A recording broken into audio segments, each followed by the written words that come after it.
పెళ్ళైనా పండగైనా వేడుక ఏదైనా పట్టుచీరల ప్రత్యేక వేదిక వారాహి సిల్క్స్. సాంప్రదాయానికి సౌందర్యానికి వారధి. నమస్తే, నేను విజయ్. అమరావతి ఏపీ రాజధాని అమరావతి నిర్మాణానికి సంబంధించిన కీలకమైనటువంటి మరొక అప్డేట్ వచ్చింది. నిన్న సిఆర్డీఏ అధికారులు, మంత్రి నారాయణ వీరందరూ కలిసి ముఖ్యమంత్రి చంద్రబాబు నాయుడు గారితో సమావేశమయ్యారు. ఇప్పటికే అంటే 2014 నుంచి 19 వరకు ఏదైతే వివిధ శాఖలకు సంబంధించినటువంటి అధిపతులు, హైకోర్టు న్యాయమూర్తులు, మంత్రులు, ఎమ్మెల్యేలు, ఎమ్మెల్సీలు, అలాగే అఖిల భారత సర్వీసులకు సంబంధించినటువంటి అధికారులు, ఉద్యోగస్తులకు సంబంధించినటువంటి టవర్స్ నిర్మాణం ఏదైతే జరుగుతుందో అది మధ్యలో ఆగిపోయిందో దానికి సంబంధించినటువంటి కాంట్రాక్ట్స్, ఎవరైతే కాంట్రాక్ట్ ఇచ్చినటువంటి టెండర్లు తీసుకొని కాంట్రాక్టు వర్కులు చేస్తున్నటువంటి వారి కాలపరిమితి 2014 నుంచి 19 వరకు జరిగినటువంటి కాలపరిమితి ముగిసింది. అయితే ప్రస్తుతం ఏం చేశారంటే, గతంలో ఉన్నటువంటి కాంట్రాక్టర్లు ఎవరైతే ఉన్నారో వారికి సంబంధించినటువంటి అగ్రిమెంట్ని, ఆ కాంట్రాక్ట్ని రద్దు చేసి ఇప్పుడు కొత్తగా టెండర్ని పిలవడానికి ముందుకొచ్చారు. ఎందుకంటే ఆల్రెడీ పాత కాంట్రాక్టులు కంటిన్యూ అవుతున్నటువంటి తరుణంలో, అంటే దాని కాలపరిమితి 19కే ముగిసిపోయింది, అయినా కూడా దానికి సంబంధించినటువంటి కాంట్రాక్ట్ ఇంకా పూర్తిగా రద్దు కాలేదు. కాబట్టి కొత్త టెండర్లను పిలిచి వాటి స్థానంలో అంటే కొన్ని నెలల వ్యవధిలోనే వీటిని పూర్తి చేయడానికి దాదాపుగా అంటే 3 సంవత్సరాల్లో మొత్తం అమరావతికి సంబంధించినటువంటి భవనాల నిర్మాణం అంతా కూడా పూర్తి చేయాలనేది ప్రభుత్వం కృతనిశ్చయంతో ఉంది. అందులో భాగంగా ఏదైతే ఇప్పుడు వీటికి సంబంధించి ఏదైతే ఎమ్మెల్యేలు, ఎమ్మెల్సీలకు సంబంధించి మనం ఈ టవర్స్ ఉన్నాయి, ఈ టవర్స్ అన్నీ కూడా దాదాపుగా కొన్ని 70%, కొన్ని 60%, కొన్ని 90% పూర్తయినాయి. ఇవన్నీ కూడా ఒక ఏడాది లోపలే పూర్తి చేయాలనేది ప్రభుత్వం ఆలోచన చేస్తుంది. అందుకు తగ్గట్టుగా ఏదైతే వీటికి మాత్రం అంటే ఐకానిక్ టవర్స్, మనం చెప్తున్నటువంటి ఏదైతే ఐకానిక్ టవర్స్ ఉన్నాయో వీటి కాకుండా వీటన్నిటికి కూడా అంటే ఇవి కాకుండా అంటే ఈ అసెంబ్లీ కావచ్చు, ఏదైతే మనం ఐకానిక్ టవర్స్గా చెప్పేటువంటి అసెంబ్లీ కావచ్చు, లేదంటే హైకోర్టు కావచ్చు, ఈ 2 కాకుండా మిగిలినటువంటి ఏదైతే ఎమ్మెల్యేలు, ఎమ్మెల్సీలు, వివిధ అధికారులు, అలాగే మంత్రులు, న్యాయమూర్తులకు సంబంధించినటువంటి ఈ బిల్డింగ్స్ ఉన్నాయి. ఈ బిల్డింగ్స్ అన్నిటికి కూడా కొత్తగా టెండర్లు పిలవబోతున్నారు. ఈ టెండర్స్ అన్నిటినీ కూడా డిసెంబర్ నెలాఖరు లోపల పూర్తి చేసి పనులు ప్రారంభించాలనేది ప్రభుత్వం టార్గెట్గా ఉంది. సో చంద్రబాబు నాయుడు గారు ఇచ్చినటువంటి డైరెక్షన్స్ మేరకు ఇప్పటికే టెండర్లని పిలవబోతున్నారు. అవి కూడా వీటికి సంబంధించి మాత్రమే, అంటే ఈ బిల్డింగ్స్ సంబంధించి మాత్రమే, అంటే మనం చూసినట్లయితే ఈ బిల్డింగ్స్ మాత్రమే, అంటే ఈ 7 టవర్స్ ఉన్నాయి చూసారు, వీటికి సంబంధించి మాత్రమే. అయితే ఇప్పుడు ప్రభుత్వం ఏం చెప్తుందంటే, గతంలో చూస్తే మనం ఒకసారి పరిశీలించినట్లయితే గతంలో దాదాపుగా 41,000 కోట్ల అంచనా వేసింది. 41,000 కోట్ల అంచనా వేస్తే 38,000 కోట్లకు గాను ఈ భవనాల నిర్మాణం అన్నిటి కూడా పూర్తి అవడానికి, మొత్తం అన్ని భవనాలకి టోటల్ ఎవ్రీథింగ్ పూర్తి అవడానికి 38,000 కోట్ల 38,000 కోట్ల టార్గెట్ చేసి టెండర్స్ని ఆహ్వానించింది, టెండర్స్ కూడా ఇచ్చింది. అయితే వీటికి 5,000 కోట్ల రూపాయలని ఆల్రెడీ చెల్లించింది, ఇంకొక 600 కోట్ల రూపాయలు బకాయి ఉంది. ఇది 2014 నుంచి 19 వరకు ఇప్పటి వరకు జరిగినటువంటి ఈ నిర్మాణాలకి. అయితే ఇప్పుడు దీనికి పరిహారం అంటే నష్టపరిహారం చెల్లించాల్సినటువంటి అవసరం ప్రభుత్వానికి లేదు అనేది మంత్రి నారాయణ గారు క్లారిటీ ఇచ్చారు. ఎందుకంటే ఆల్రెడీ 2019 తర్వాత కొత్త ప్రభుత్వం వచ్చింది, వైసీపీ ప్రభుత్వం వచ్చింది. ఈ భవన నిర్మాణాలన్నింటినీ కూడా గాలికి వదిలేసింది.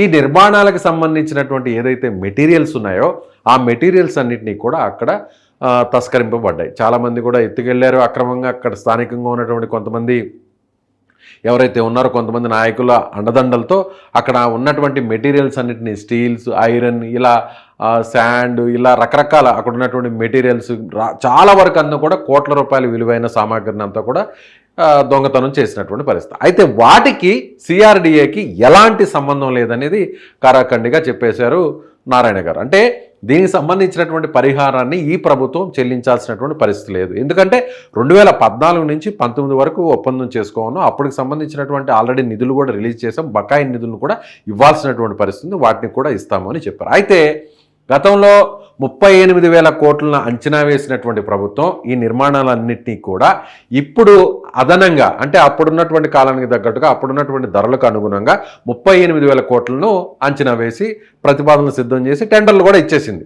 అయితే ఇప్పుడు కొత్త టెండర్లు వస్తున్నాయి కాబట్టి ఓవరాల్గా చూస్తే ఇప్పుడు వీటికి అదనంగా 10 నుంచి 15% నిధులను అంటే అంచనా వ్యయాన్ని పెంచబోతున్నారు. అంటే ఇప్పుడు మారినటువంటి కాలానుగుణంగా పెరిగినటువంటి ధరలను బట్టి ఇప్పుడు ఏదైతే 38,000 కోట్లకు అదనంగా మరొక 15% యాడ్ చేసి ఇప్పుడు టెండర్లను అయితే పిలవబోతున్నారు. ఎంత అనేది కూడా త్వరలోనే కూడా రిలీజ్ చేయబోతున్నారు. అయితే ఇప్పుడు ఈ ఎమ్మెల్యేలకు సంబంధించి ఎంపీ ఎమ్మెల్యేలు, మంత్రులు, అదేవిధంగా ఎమ్మెల్సీలు, ఐఏఎస్ ఆఫీసర్లు, అలాగే వివిధ విభాగాలకు సంబంధించినటువంటి అధికారులు, అలాగే ఉద్యోగులు, న్యాయమూర్తులకు సంబంధించినటువంటి భవనాల నిర్మాణాలన్నింటినీ కూడా డిసెంబర్ నెలాఖరులో టెండర్లు ఫైనల్ అవబోతున్నాయి. ఇకపోతే ఐకానిక్ బిల్డింగ్స్ మనం చెప్తున్నట్టుగా ఏదైతే హైకోర్టు సంబంధించినటువంటి బిల్డింగ్ కావచ్చు, ఇది ఐకానిక్ బిల్డింగ్, దీని కన్స్ట్రక్షన్ బాధ్యత కావచ్చు, లేదంటే అసెంబ్లీ కావచ్చు, ఈ 2 బిల్డింగ్స్ని కూడా వేరొక సంస్థకు ఇవ్వాలి అనేది. అంటే ఆల్రెడీ ఈ ఉద్యోగస్తుల అధికారులు బిల్డింగ్స్ కాకుండా ఐకానిక్ బిల్డింగ్స్ వరకు వేరే టెండర్లు పిలవాలి. వాటిని కూడా జనవరి నెలాఖరులోపు ఆ టెండర్లను పిలిచి వాటిని ఫైనలైజ్ చేసి క్లోజ్ చేయాలి అనేది. అంటే జనవరి తర్వాత నుంచి ఫిబ్రవరి నుంచి పనులు ప్రారంభించాలనేది ప్రభుత్వం ఉన్నటువంటి టార్గెట్గా చెప్పాలి. వీటికి కొంతకాలం తీసుకున్నా కూడా ఓవరాల్గా ఈ ఐకానిక్ టవర్స్ కావచ్చు, లేదంటే మామూలు ఈ ఉద్యోగస్తులకు సంబంధించినటువంటి ఈ హైకోర్టు కావచ్చు, అలాగే ఉద్యోగస్తులకు సంబంధించినటువంటి ఈ బిల్డింగ్స్ కావచ్చు, ఇవన్నీ కూడా ఓవరాల్గా బిల్డింగ్స్ అన్నిటినీ కూడా 3 ఏళ్ల లోపల కట్టడాలన్నింటినీ కూడా పూర్తి చేయాలి. వీటిని కొన్ని నెలల్లోనే పూర్తి చేయాలి. ఏడాదిన్నర సమయంలోనే వీటిని వరకు పూర్తి చేయాలనేది ఒక టార్గెట్గా పెట్టుకునింది ప్రభుత్వం.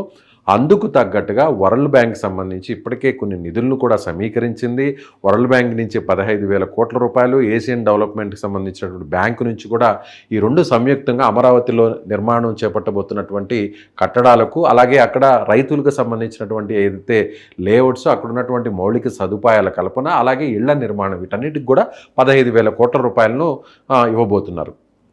దానికి సంబంధించినటువంటి ప్రొసీజర్ కూడా రెడీ అయింది. ఇటీవలే వరల్డ్ బ్యాంక్ సంబంధించినటువంటి అధికారులు అమరావతిలో పర్యటించారు. అక్కడ రైతులతో మాట్లాడారు, అధికారులతో మాట్లాడారు. కొన్ని రోజుల పాటు అక్కడే పర్యటించి మొత్తం ప్రణాళికనంతా కూడా సిద్ధం చేసి ఇక విడుదల చేసేటువంటి పరిస్థితి.